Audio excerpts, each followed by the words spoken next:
So we've spoken about each one of these features. Now we're going to cover what about the mailbox and about the email log.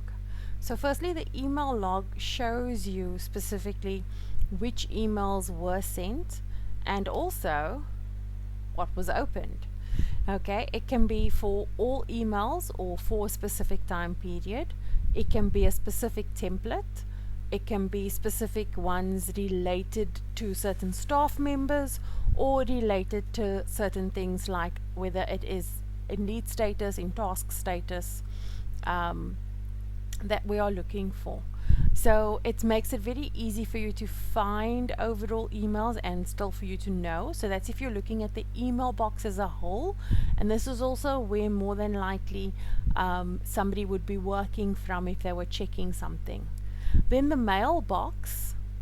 Here you can simply see what mails have come in, and you can look specifically in a certain time period or for specific email addresses that you have saved into the system. You can look specifically at emails that you've just starred that you want to come back to. You can look at the sent emails. Again, you can filter them according to, are you looking for a specific template or an email sent by a specific staff member in a specific time period.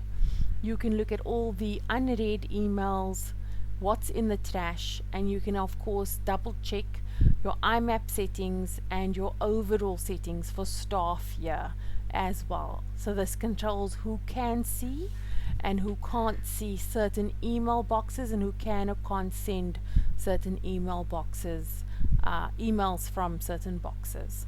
So that is what we use the mailbox and email log for.